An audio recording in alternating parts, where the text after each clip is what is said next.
હવે આવો જ એક વિડીયો જૂનાગઢથી સામે આવ્યો છે, પરંતુ આ વિડીયોમાં તો હદ જ વટાવી દીધી છે। આ વિડીયો છે જૂનાગઢ શહેરના ભરડાવાળા વિસ્તારનો। રીલ્સ બનાવવાની ગેલસામાં આ વ્યક્તિ એટલી હદે ભાન ભૂલ્યો કે માનવ જિંદગી જોખમાય તે રીતે ગાડી ચલાવી વિડીયો બનાવ્યો છે। એક મહિલા પોતાના બાળક સાથે જઈ રહી છે અને તે સમયે મહિલા પર કાર ચડાવવાનો પ્રયાસ કરાય છે।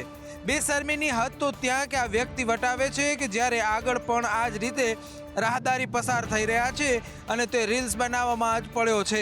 હવે જ્યારે સમાજ માટે વિપરીત ગણાતા આ વ્યક્તિએ સોશિયલ મીડિયા પર આ વિડીયો મૂક્યો ત્યારે તેની કરતૂતનો ભાંડો ફૂટ્યો છે। આ વિડીયો પોલીસ સુધી પહોંચતા જ પોલીસે તેની ધરપકડ કરી છે અને કાયદાના પાઠ ભણાવ્યા છે। હવે બસ એને સમજાય તો જ ઘણું। બોર્ડની પરીક્ષામાં બુરખા પર બબાલ થઈ છે અને આ બબાલ અંકલેશ્વરમાં થઈ છે। અંકલેશ્વરમાં બોર્ડની પરીક્ષામાં વિદ્યાર્થીનીઓ પાસે હિજાબ કઢાવવામાં આવ્યો હતો અને જેને લઈને વિવાદ સર્જાયો હતો। વાલીઓએ વિદ્યાર્થીનીઓ સાથે સ્કૂલે આવી ગેરવર્તન અંગેની ફરિયાદ કરી હતી। વાલીએ કહ્યું શાળાની આવી હરકતથી પરીક્ષા સમયે દીકરી માનસિક રીતે ડિસ્ટર્બ થઈ ગઈ હતી, જેના લીધે તેનું પેપર પણ ખરાબ ગયું છે। ત્યારબાદ સીસીટીવી ચેક કરતા વાલીઓની ફરિયાદ સાચી ઠરી હતી અને ભરૂચ જિલ્લા શિક્ષણ અધિકારી દ્વારા જવાબદાર અધિકારીની બદલી કરવામાં આવી છે। ઉપરાંત કોઈની પણ ધાર્મિક લાગણી ન દુભાય તે રીતે આ મામલે કાર્યવાહી કરવા સૂચના આપવામાં આવી છે। શિક્ષણ વિભાગના કહેવા પ્રમાણે હિજાબ પહેર્યો હોય ત્યારે 80% ચહેરો સીસીટીવીમાં દેખાવો જોઈએ અને એ રીતે ચહેરો દેખાતા જવાબદાર સામે કાર્યવાહી થઈ છે। વ્યવસાય વકીલ એવા હારૂન પાલેજાની સરા જાહેર હત્યા થઈ છે, જેના ઘેરા પ્રત્યાઘાત જામનગરમાં પડ્યા છે। જામનગરના જાણીતા વકીલ હારૂન પાલેજાની હત્યા બાદ વકીલ આલમમાં રોષ છવાયો છે। આજે કોર્ટ કાર્યવાહીથી તમામ વકીલો અળગા રહ્યા હતા અને હત્યારાઓને કડકમાં કડક સજા અને વકીલોના રક્ષણ માટે અલગ કાયદાની પણ વકીલ મંડળે માંગણી કરી છે। મૃતક વકીલના ભત્રીજાએ જામનગરની કુખ્યાત સાયચા ગેંગ સહિત 15 સામે ફરિયાદ નોંધાવી છે। મૃતક હારૂન પાલેજા એક શિક્ષિકા આત્મહત્યા કેસમાં ફરિયાદી પક્ષે વકીલ તરીકે કામગીરી કરતા હતા અને થોડા સમય પૂર્વે તેમને કેસ પાછો ખેંચી લેવા જાનથી મારી નાખવાની ધમકી પણ આપવામાં આવી હતી। આપણે જણાવી દઈએ કે થોડા વર્ષો અગાઉ ટાઉન હોલ નજીક વકીલ કિરીટ જોશીની પણ હત્યા થઈ હતી।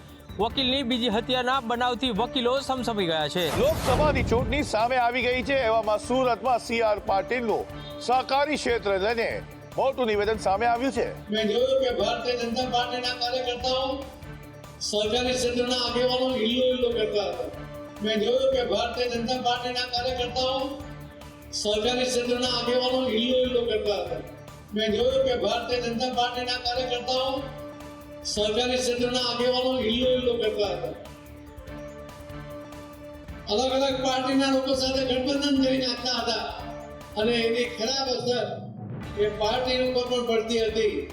મેં પહેલું કામ કર્યું કે પાર્ટીના મેન્ડેટ વગર કોઈ સહકારી ક્ષેત્રના આગેવાન ઇલેક્શન નહીં લડે, એ રીતે ભારતીય જનતા પાર્ટીના ઇલેક્શનો જીત્યા। એટલે કે પાટીલનું એવું કહેવું છે કે અગાઉ ઈલું થતું હતું, જેનાથી પાર્ટીને નુકસાન થતું હતું, હવે એ નુકસાન થતું અટકી ગયું છે।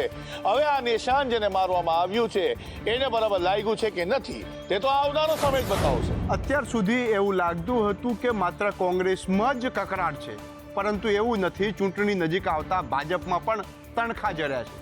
જી હા, ભાજપના એક દિગ્ગજ નેતાને સસ્પેન્ડ કરવામાં આવ્યા છે। વડોદરા લોકસભા બેઠક પર ભાજપે રંજન ભટ્ટને ટિકિટ આપી છે, જેને લઈને doctor Jyotiben Pandya press conference કરવાના હતા। જો કે પાર્ટીએ એ પહેલા જ તેમને તાત્કાલિક ધોરણે હકારપટ્ટી થઈ છે, એટલે કે હવે ભાજપના મહિલા મોરચાના રાષ્ટ્રીય ઉપાધ્યક્ષ અને ભાજપના મધ્ય ઝોન પ્રવક્તા ડોક્ટર જ્યોતિબેન પંડ્યાને ભાજપ પક્ષના તમામ હોદ્દાઓને પ્રાથમિક સભ્યપદેથી સસ્પેન્ડ કરવામાં આવ્યા છે। હું વડોદરાના નાગરિક તરીકેનું મારું જમીર, મારી પોતાની સૂઝબૂઝ એળે મૂકવા નથી માંગતી। મારું જમીર નથી માંગતું કે હું આ પાર્ટીની અંદર આવી રીતે કામ કર્યા કરું। મારી જમીર માનતી નથી અને એટલે સસ્પેન્ડ તો કરવી જ પડે। મેં તમને બધાઓને આ ચોખ્ખી વાત કરવાની વાત કરી, સસ્પેન્ડ તો કરવી જ પડે। આપને જણાવી દઈએ કે જ્યોતિબેન પંડ્યા અગાઉ વડોદરાના મેયર રહી ચૂક્યા છે અને હવે રંજનબેનને રિપીટ કરતા આખો મામલો બહાર આવ્યો છે. જૂનાગઢમાં પણ કંઈક આવો જ ઘાટ જોવા મળી રહ્યો છે. અરવિંદ લાડાણીના પ્રવેશની સાથે જવાહર ચાવડા નારાજ નજરે પડ્યા છે. ગુજરાતમાં જેમ જેમ લોકસભાની ચૂંટણી નજીક આવી રહી છે તેમ તેમ રાજકીય ઉથલપાથલ દેખાઈ રહી છે. સૌરાષ્ટ્રના કદાવર નેતા અને માણાવદરના પૂર્વ ધારાસભ્ય અરવિંદ લાડાણીએ કોંગ્રેસ પક્ષમાંથી ઓફિશિયલી ભાજપમાં જોડાઈ ગયા છે.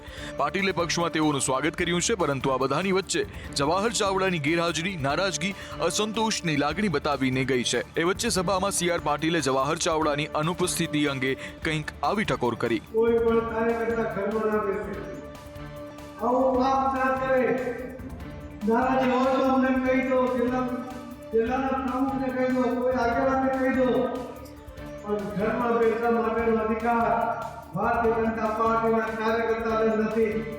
આપણે જણાવી દઈએ કે જવાહર ચાવડા રાજકારણમાં એક મોટું માથું હોય તેમ છે અને CR પાટીલનો આ સીધો ઇશારો જવાહર ચાવડા તરફ હોય તેવું લાગી રહ્યું છે. CAA ઉલટાવવું અશક્ય છે, આવું કેન્દ્રીય ગૃહમંત્રી અમિત શાહે નિવેદન આપ્યું છે. તો ગુજરાતમાં પણ સીમા જનકલ્યાણ સમિતિના મહામંત્રીએ મહત્વનું નિવેદન આપ્યું. ઓનલાઈન પ્રક્રિયાઓ પણ ચાલુ થઈ ગઈ છે.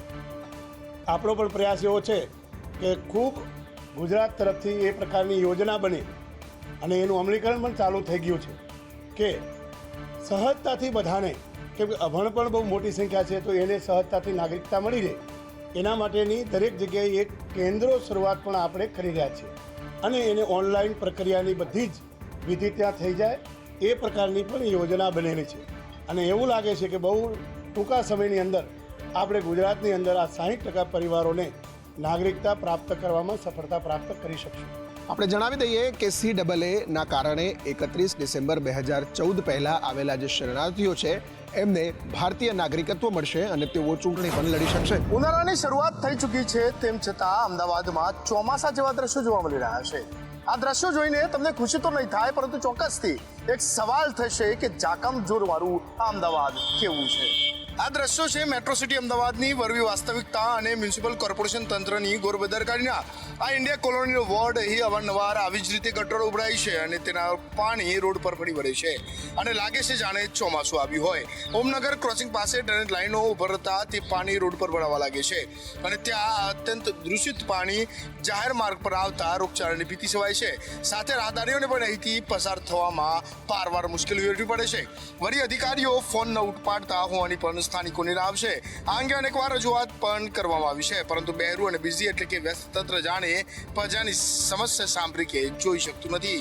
આ અંગે અનેક રજૂઆતો પણ કરવામાં આવી, પરંતુ બહેરું અને બિઝી તંત્ર પ્રજાની સમસ્યા જોઈ કે જાણી પણ શકતું નથી.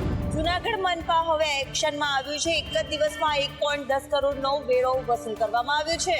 જૂનાગઢ મનપા દ્વારા બાકીદારોને પ્રથમ નોટિસ, બીજી નોટિસ અને પ્રિલિગેશન નોટિસ આપવામાં આવી હતી. સાથે જણાવવામાં આવ્યું હતું કે જો સમયસર વેરો ભરવામાં નહીં આવે તો મિલકત સીલ મારવામાં આવશે અને તે જ પ્રમાણે કાર્યવાહી કરવામાં આવી રહી છે. કમિશનર ડોક્ટર ઓમપ્રકાશની સૂચના મુજબ આસિસ્ટન્ટ કમિશનર ટેક્સ કલ્પેશ ટોલિયાએ માર્ગદર્શનમાં વેરો ઉઘરાવવાની અને વેરો ન આપે તેની મિલકતોને સીલ મારવાની કામગીરી હાથ ધરવામાં આવી હતી. ત્યારે છેલ્લા 2 દિવસમાં 79 લાખની વસૂલાત સામે કુલ 49 મિલકતોને સીલ કરવામાં આવી છે અને કુલ 1.31 કરોડના વેરાની વસૂલાત કરવામાં આવી છે. નોટિસ આપવા છતાં વેરો ન ભરતા આખરે મનપા એક્શનમાં આવે તેવી સ્થિતિ ઊભી થઈ હતી. ઉનાળાની શરૂઆત થતાની સાથે જ ભુજવાસીઓના હાલ બેહાલ થયા છે. 5 દિવસ સુધી પાણી નથી મળતું અને મળે છે તો માત્ર ગંદુ પાણી. ઉનાળાની શરૂઆત થતાં જ ભુજવાસીઓમાં ઠેર ઠેર પાણીનો પોકાર ઉઠ્યો છે. લાભ શુભ સોસાયટીના લોકો તો છેલ્લા ઘણા સમયથી પીવાના પાણી માટે વલખા મારી રહ્યા છે. સોસાયટીમાં 4-5 દિવસે પાણી મળે છે અને તે પણ દૂષિત પાણી. ગટર મિશ્રિત પાણીના કારણે રોગચાળો ફાટી નીકળે તેવી દહેશત ફેલાઈ છે. સ્થાનિક લોકોએ અનેકવાર પાલિકામાં રજૂઆત કરી છે, તેમ છતાં પણ પાણીની સમસ્યાનો કોઈ ઉકેલ આવ્યો નથી. આ વિસ્તારમાં પાણીની સમસ્યાને કારણે સ્થાનિક લોકોમાં ભારે રોષ જોવા મળી રહ્યો છે. આગામી દિવસોમાં પાણીની સમસ્યા કાયમી ઉકેલ નહીં આવે તો સ્થાનિક લોકોએ ઉગ્ર વિરોધની ચીમકી ઉચ્ચારી છે. લોકોની વાચા ન સાંભળતા તંત્ર સામે એ સવાલ થાય છે કે શું તેમને પ્રજાના કામમાં રસ નથી કે પછી રોગચાળો ફાટી નીકળવાની રાહ જુએ છે. અમદાવાદની પ્રજાની સુવિધામાં હવે કચાશ નહીં રહે, કારણ કે ચૂંટણી આવતા જ AMCએ ખજાનો ખોલ્યો છે. શહેરમાં સ્ટેન્ડિંગ કમિટીએ 300 કરોડના કામોને મંજૂરી આપી છે. આ 300 કરોડના ખર્ચે શહેરમાં વિકાસના 75 કામો થશે. વોટર, ડ્રેનેજ, બગીચા ખાતાના કામને મંજૂરી મળતા તમને સુવિધામાં વધારો મળશે. શહેરના ગોતા વિસ્તારમાં મ્યુનિસિપલ કોર્પોરેશન દ્વારા U20 પાર્ક બનાવવાનો નિર્ણય લેવામાં આવ્યો છે. તો એલિસબ્રિજ વિસ્તારમાં આવેલા 83 વર્ષ જૂના અને જાણીતા શેઠ મંગળદાસ ટાઉન હોલનું રિનોવેશન કરવામાં આવશે. મિશન 3 મિલિયન પ્લીઝ અંતર્ગત શહેરનું ગ્રીન કવર 15% જેટલું કરવા માટે શહેરના પૂર્વ વિસ્તારમાં આવેલી નર્સરીને હાઈટેક બનાવવામાં આવશે, જેમાં પોલી હાઉસ માટે 37 કરોડ 72 લાખ અને નેટ હાઉસ માટે 32 કરોડ 19 લાખનો ખર્ચ થશે. હવે જરૂરી એ બની રહેશે કે આ 300 કરોડના કામ લોકોને ઉડીને આંખે વળગે અને લોકોની સુવિધા વધારે, નહીં કે ભ્રષ્ટાચારીઓના ખિસ્સાનો ભાર વધારે.